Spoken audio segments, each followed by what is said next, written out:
semua, seluruh hati-hati saudara-saudara.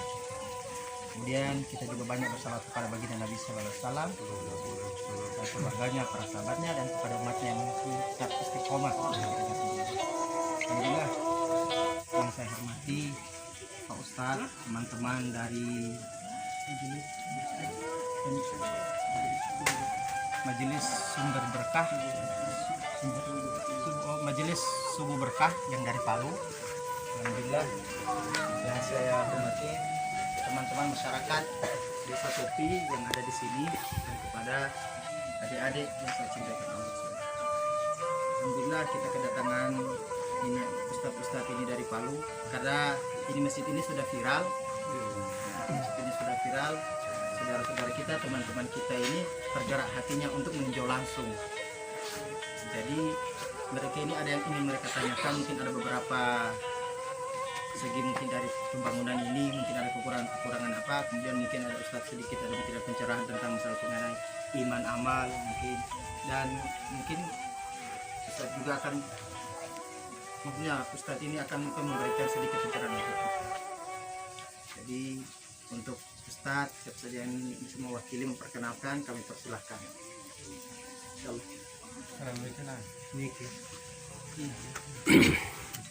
Sudah.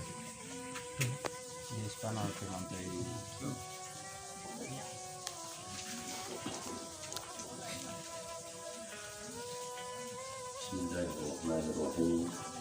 Assalamualaikum warahmatullahi wabarakatuh.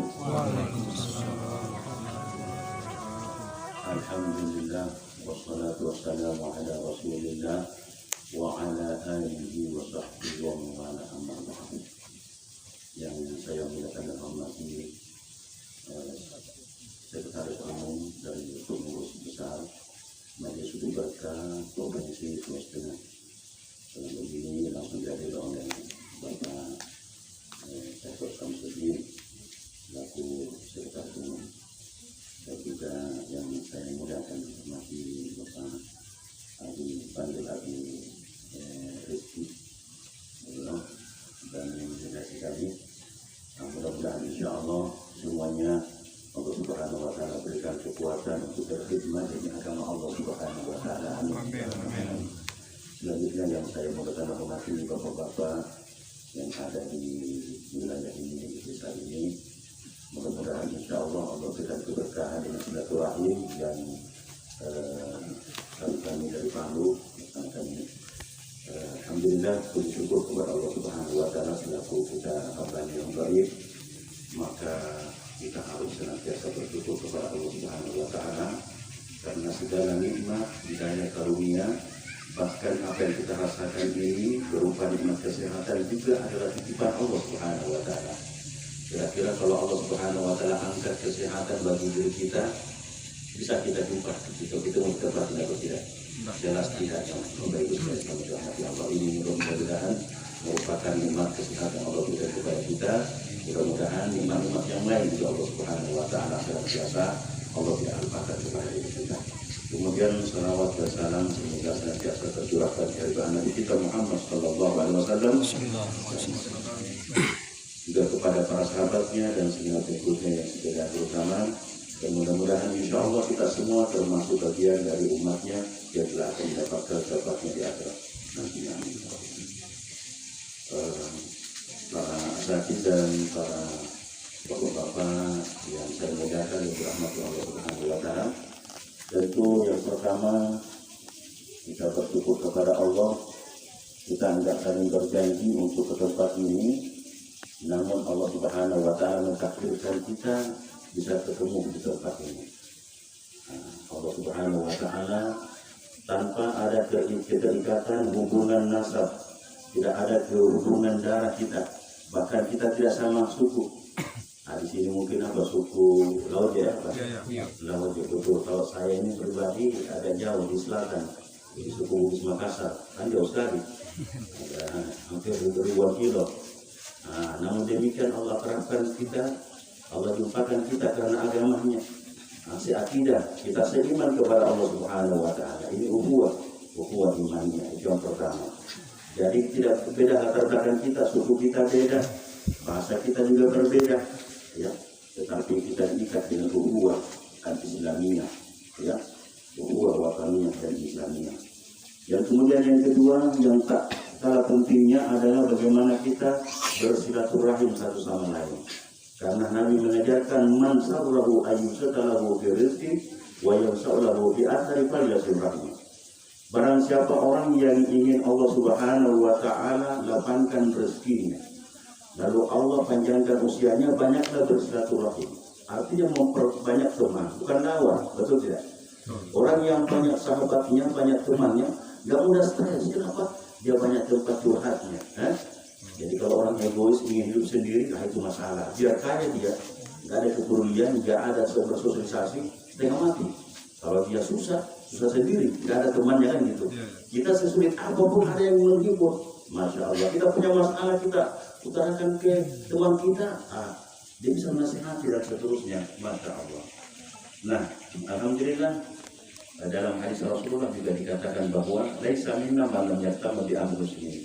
Bukan kategori umatku orang yang tidak punya kepedulian kepada saudaranya. Nah, alhamdulillah sebagaimana dikatakan tadi, jadi musala yang ditempati selama ini yang sangat sederhana, katakanlah apa adanya ini ditempati, tetapi tidak mengurangi kekhusyuan jamaah. Itu banyak orang yang kemudian menaruh perhatian.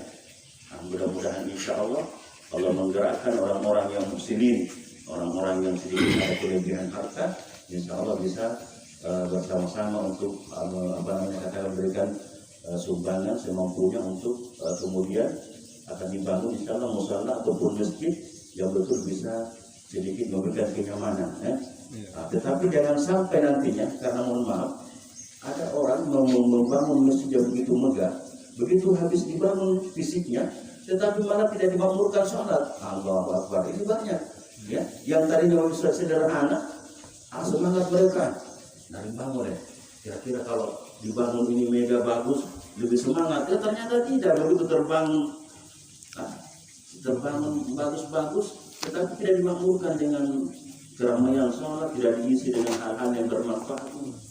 Ya, jauh lebih bagus sederhana, tempatnya, fasilitasnya terbatas, tetapi insya Allah digunakan, dimanfaatkan semaksimal mungkin untuk sholat, beribadah dengan khusyuk, lalu kemudian diisi dengan ta'lim, diisi dengan pendidikan anak-anak generasi. Kenapa? Karena insya Allah diharapkan nantinya mushola atau masjid bukan hanya sebagai sholat 5 waktu saja, tetapi bagaimana membina generasi kita yang sekarang ini nggak anak kita dulu. Ada tantangan sementara, masya Allah. Ya, kita pun kalau dulu ini kita banyak tantangannya. Dan orang-orang dulu ini rata-rata taat. Gambarannya begini, saya berikan gambaran. Kalau ketuaan dulu, orang-orang kita dulu, termasuk saya masih dapat, kalau ada orang tua kita, bapak kita berada di depan pintu, demi Allah, anak di zaman dulu itu nggak berani lewat di depan orang tua, betul tidak? Kalau ada jalan dari belakang, ada biasa kita rumah-rumah ada pintu doa belakang, kenapa kita doa belakang muter kalau perlu? Anak-anak sekarang jangankan berani lewat tanpa tabir pun, orang bilang kaju dulu lewat, begitu dia dapat tendang kakinya bapaknya, apa yang terjadi? Dia juga dalam marah dari bapaknya, siapa suruh bapak berdiri di depan pintu? Allah Akbar. Nah, itu sebagai sinadina yang kita butuhkan. Jadi nantinya masjid atau musala sejatinya bukan hanya sebagai tempat untuk melaksanakan mendirikan ibadah sholat, tetapi penuh dengan pembinaan anak-anak kita, generasi muda kita, juga masalah sosial yang ada. Oleh karena itu kami dari PSB, ini adalah satu kita MSB, Majelis Subuh Berkah, ya, Sulawesi Tengah itu. Kita adalah melakukan majelis setiap subuh. Jadi ada masjid yang di Palu, di kota Palu kita ada tadi untuk melakukan zikir-zikir, baca wudhu latin. Setelah itu memberikan pencerahan masalah agama, ajaran-ajaran agama ini kita lakukan. Dan alhamdulillah kita ada katakanlah sudah berjalan ini. Jadi termasuk kegiatan kita bukan hanya sekedar zikir, bukan juga hanya sekedar ceramah, tetapi juga melihat ada kepedulian, ada saudara-saudara kita yang kadang-kadang berbuka. Ini bukan kita punya banyak modal, bukan berarti kita yang lembaga sudah kaya, tetapi bisa kita sebagai memediasi, ya, memediasi ada kebetulan dari anggota-anggota yang punya kelebihan kita mitigasi, kita akan salurkan di tempat-tempat yang membutuhkan.